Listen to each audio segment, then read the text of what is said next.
பிஸ்மில்லாஹிர் ரஹ்மானிர் ரஹீம். ஹிலாஃபத் ஆட்சி. ஹஸ்ரத் அபூபக்கர் ரலியல்லாஹு அன்ஹு அவர்களுக்கு பிறகு ஹஸ்ரத் உமர் ரலியல்லாஹு அன்ஹு அவர்களை மக்கள் தமது ஹலீஃபாவாக ஏற்றுக்கொண்டனர்.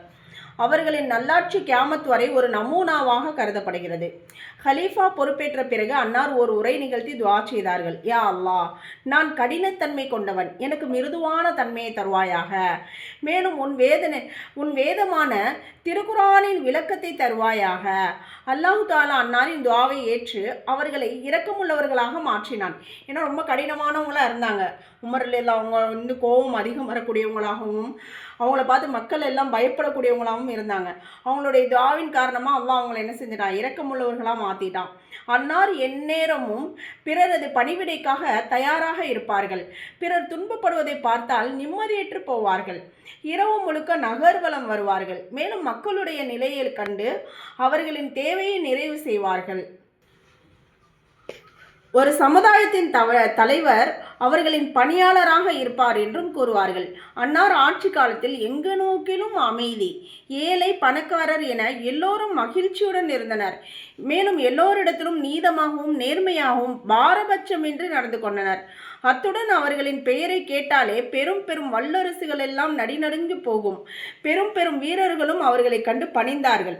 அந்த அளவுக்கு வீரம் மிக்கவங்களாகவும் நேர்மையான ஆட்சி செய்யக்கூடியவங்களாகவும் இருந்தாங்க. திட்டங்கள். ஹஸ்ரத் உமர் ரலியல்லாஹு அன்ஹு அவர்களின் சிறிதுகால ஆட்சியிலேயே பல நாடுகள் இஸ்லாமிய ஆட்சிக்கு கீழ் வந்தன. ஷாம், ஈராக், மிஸ், பாரிஸ், ஹுராசான் முதலிய நாடுகளிலெல்லாம் இஸ்லாமிய ஆட்சி பரவின. ஒவ்வொரு நாட்டின் ஆட்சியும் அவர்கள் மிக நேர்த்தியாக கையாண்டார்கள். நாட்டின் வளர்ச்சிக்காக பல்வேறு திட்டங்களை தீட்டினார்கள்.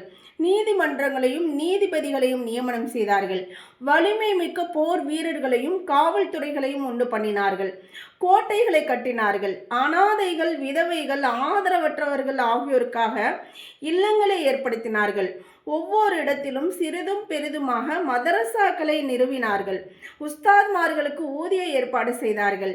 பலகீனர்கள், மாற்று மதத்தவர்களுக்காக பைத்துல் மால் நிதியிலிருந்து உதவித்தொகை வழங்கினார்கள். தண்ணீர் பாசனத்திற்காக ஆறுகளையும் குளங்களையும் வெட்டினார்கள். அன்னாரின் ஆட்சி காலத்தில் தராவி தொழுகையின் 20 ரக்காத்துகள் மிக முக்கியமாக்கப்பட்டது. இஸ்லாமிய ஆட்சியாளர்களுக்கு அமீருல் முஃமினீன் என பெயர் வைக்கப்பட்டது.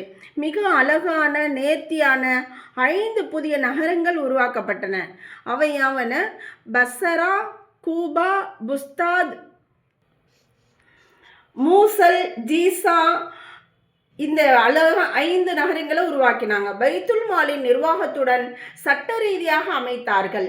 பல்வேறு இடங்களில் பாதைகளில் சத்திரங்களை கட்டினார்கள். போறவங்க வரவங்க தங்குறதுக்காக கிணறுகளை வெட்டினார்கள். இவ்வாறான பல திட்டங்களை தீட்டி செயல்படுத்தியும் சென்றார்கள். எனவேதான் இன்றளவும் உமர் ரலியல்லாஹு அன்ஹு அவர்களுடைய ஆட்சியை பாராட்டி பேசப்படுகிறது. தூய வாழ்க்கை. அன்னாரின் வாழ்க்கை மிக பரிசுத்தமானதாக இருந்தது. எப்போதுமே எளிமையாக வாழ்ந்தார்கள். ஒட்டு போடப்பட்ட ஆடைகளை அணிந்தார்கள். சாதாரண உணவுகளையே உண்டார்கள். தன்னை சார்ந்தவர்களின் துக்கம் சிரமங்களில் பங்கு கொண்டார்கள். இரவு முழுக்க தொழுது வணங்கினார்கள். ஒவ்வொரு நொடியும் அல்லாஹ்வை அஞ்சி வாழ்ந்தார்கள். சில வேளைகளில் குர்ஆனை ஓதிக்கொண்டே கண்ணீர் வற்றி போகும் அளவுக்கு அழுவார்கள். அவர்களுடைய வீர மரணம். மதீனாவின் பைரோஜ் என்ற ஒரு ஃபாரிசி அடிமை இருந்தான். அவனுக்கும் அன்னாருக்கும் ஒரு சிறிய பிரச்சனை ஏற்பட்டது. ஆனால் அவன் அதை பெரிய பிரச்சனையாக கருதி அன்னாரை பழிவாங்க சந்தர்ப்பத்தை எதிர்பார்த்திருந்தான். ஒரு நாள் ஹஸ்ரத் உமர் ரலியல்லாஹு அன்ஹு அவர்கள் ஃபஜர் தொழுகை நடத்துவதற்காக முசல்லாவில் நின்ற சமயம் அந்த கொடியவன் அன்னாரின் மீது ஈட்டியை எறிந்தான். ஈட்டி குத்தப்பட்ட நிலையில் அன்னார் ஹஸ்ரத் அப்துர் ரஹ்மான் இப்னு அவுஃப் அவர்களை தன் இடத்தில் நிறுத்திவிட்டு வலி தாங்க முடியாமல் மயங்கி கீழே விழுந்தார்கள். ஈட்டி எறிந்தவன் ஓடி ஒளிய இடமில்லாமல் தற்கொலை செய்து கொண்டான். எப்படியும் பிடிச்சா நம்மளை ஏதாவது சித்திரவதை செய்வாங்கன்ட்டு அவனே தற்கொலை பண்ணிக்கிட்டான்.